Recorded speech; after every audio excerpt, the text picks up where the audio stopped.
All right, so we're going to recap our focus on the follows and focus on the leads lesson. There were 2 weeks that were really interrelated, so we'll do them both at the same time. First thing we talked about when you're dancing with your partner is eye contact. Sounds obvious, but if you don't ever make eye contact, you won't know where your partner is, what foot they're on, where their weight is. It's a lot easier to tell if we just make eye contact once in a while, usually on a rock step. So if I do a rock step, make eye contact, right? And again here, eye contact, or on a swing out, eye contact on the swing out, and then again establish it at the end. That helps us keep more together. Also, we talked about traveling, leading and traveling in straight lines. So for a leader, I want to think about rock stepping straight back. So from this angle, it's a nice angle. If you leaders have a tendency to try to get out of the way, rock step, right? We want to try to avoid that. Rock step in a straight line, rock step, triple step, right? And then same thing on the other end. Leaders, instead of trying to rock step out of the way, rock step in a straight line wherever you're trying to send your partner. Straight line. Alright? On the other side of that follows, please travel in straight lines if you're led that way. Don't try to, we say orbit your partner to try to get around them because you don't trust that he'll be out of your way. Right? So if I lead you straight in, don't make this circuitous path, 1, 2, around this way.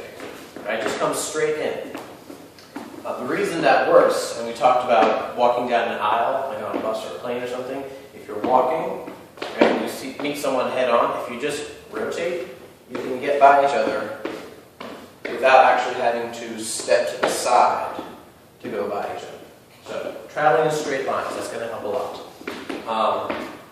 Another thing we talked about was the stretch and release and how much connection there is between you and your partner. We practiced this a little bit by just, without any moves, just doing stretch, release, stretch, release, stretch. So in the middle there's no connection. We're still touching, but there's no real connection. And then this same pattern is used on the inside turn and pass by that we practiced.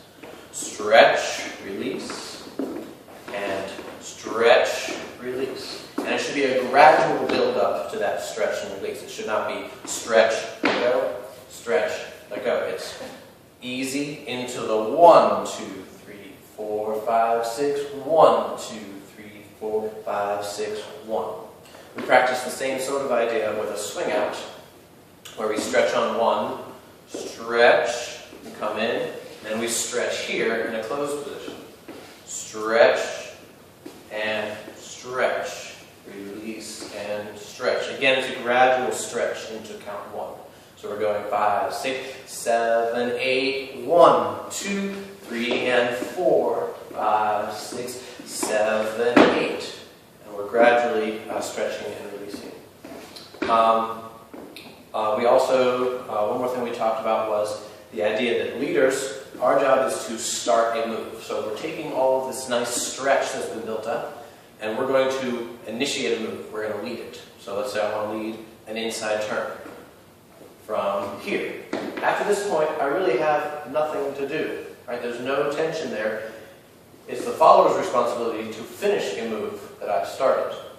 So, watching again, I start the move, 1, 2.